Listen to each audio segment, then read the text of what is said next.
US और India के बीच में जो अभी ट्रेड डील हुई है, उसका सबसे ज़्यादा नुकसान देश के किसानों को तो पड़ेगा ही, पर हमें हमारी स्टेट और जम्मू कश्मीर की स्टेट के जो फल उत्पादक है, जो हॉर्टिकल्चर से जुड़े लोग हैं, उनको भी पड़ेगा।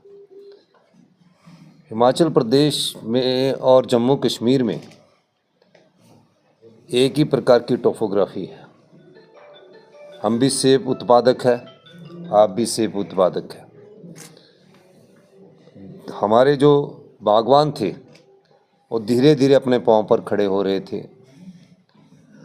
सेब से जुड़े व्यापार में काफ़ी वर्षों से सम्मिलित थे और अब सामर्थ्य होने की दृष्टिकोण से वो आगे बढ़ रहे थे।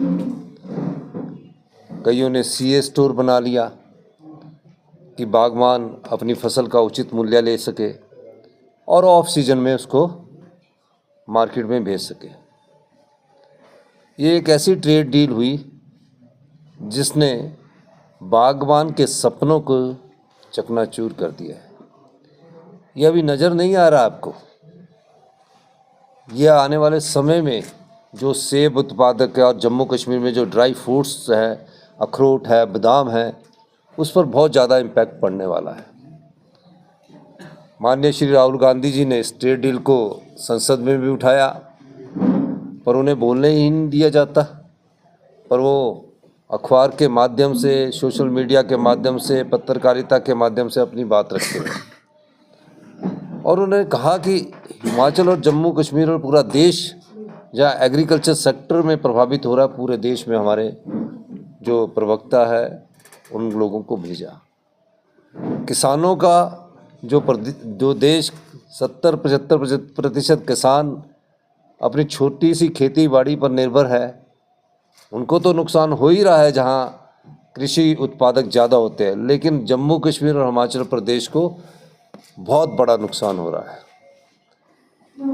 पहले हम अपना जो सेब है अगर इंटरनेशनल मार्केट में भेजना चाहिए, जब से फ्री ट्रेड एग्रीमेंट हुए हैं, चाहे न्यूजीलैंड के साथ हो रहा है, चाहे ईयू के साथ हो रहा है, तो पहले हम जो भेजते थे तो उसमें को बहुत कम इंपोर्ट ड्यूटी लगती थी। अमेरिका में तो 3.3 की लगती थी। अब जो अमेरिका से चीज़ आएगी, जो अमेरिकन इंडिया में भेजेंगे, मान लीजिए अखरोट भेजेंगे, बादाम भेजेंगे, सेब भेजेंगे, उस पर उनको कोई भी इंपोर्ट ड्यूटी नहीं लगेगी।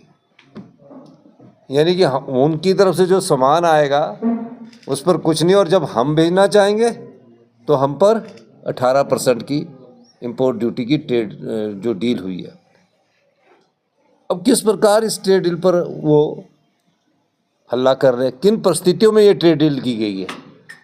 पहले कहते थे कि हम किसानों के हितों की रक्षा करेंगे, बागवानों के हितों की रक्षा करेंगे, लेकिन इन दोनों हितों पर कुठाराघात इस ट्रेड डील से हुआ है। और ख़ासकर जम्मू कश्मीर की जो ड्राई फ्रूट्स है, जम्मू कश्मीर के जो एप्पल्स है, हिमाचल प्रदेश भी उसी में है, लेकिन ड्राई फ्रूट्स यहाँ ज़्यादा होते हैं एज़ कम्पेयर टू हिमाचल। तो उस ड्राई फ्रूट्स की मार्केट पर बहुत बड़ा इम्पैक्ट पड़ने वाला है। तारिक साहब ने बताया कि 100 रुपया किलो हमारा जो अखरोट का दाम है वो नीचे गिर आया। ये 100 रुपये पर रुकने वाला नहीं है, ये और नीचे जाएगा जब अमेरिका का यहाँ जो ड्राई फ्रूट्स है वो बहुत अधिक संख्या में बिना किसी इंपोर्ट के यहाँ आएगा, तो आप बताइए रेट कितना नीचे गिर जाएगा। कांग्रेस की सरकार रही, चाहे मनमोहन सिंह जी रहे, चाहे कांग्रेस के कोई भी प्रधानमंत्री रहे, उन्होंने कभी भी इस प्रकार की डील कभी भी नहीं की थी। मेरा ये मानना है कि इस प्रकार की डील करके उन्होंने जम्मू कश्मीर के लोगों के साथ भी अन्याय किया है। और ये लड़ाई किसान बागवान के साथ हमारे जम्मू कश्मीर के लोगों की भी है। इस सिलसिले में मैं आज आपके बीच में आया हूँ। जो कांग्रेस पार्टी है वो इस ट्रेड डील का, खासकर जो एप्पल ड्राई फ्रूट्स के मामले में, वो इसका समर्थन नहीं करती है, क्योंकि वो चाहती है कि बागवान के हित सुरक्षित रखे जाए, किसान के हित सुरक्षित रखे जाए। अब इन हितों को ही जब दांव पर लगा दिया तो कांग्रेस पार्टी ने पूरे देश में इस प्रकार के प्रेस वार्ता के माध्यम से जनता को जागरूक करने की प्रक्रिया को शुरू किया है।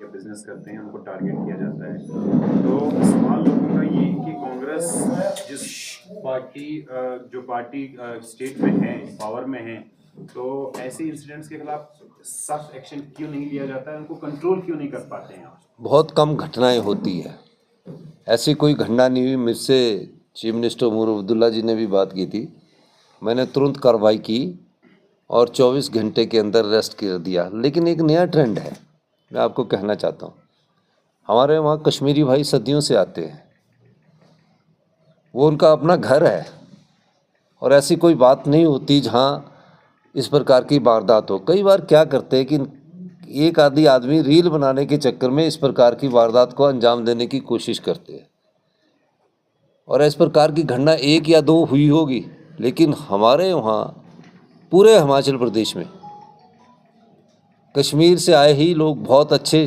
शांति से रहते हैं, अमन से रहते हैं, और इस प्रकार की कोई भी घटना होती है मैंने सख्त कार्रवाई के निर्देश दिए और सख्त कार्रवाई हम करते भी हैं।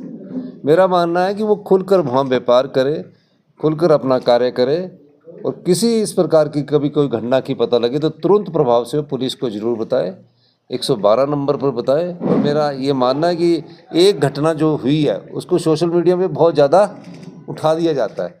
कुछ लोग, मैं ये भी कहना चाहूँगा कि रील बनाने के चक्कर में आजकल ये भी बहुत ज़्यादा ट्रेंड चला हुआ है, ऐसी नेगेटिव चीज़ों को फैलाने की कोशिश करते हैं। लेकिन आप जानते कि कई बार आरएसएस वाले राजनीतिक लाभ के लिए भी इस प्रकार की बात करते हैं।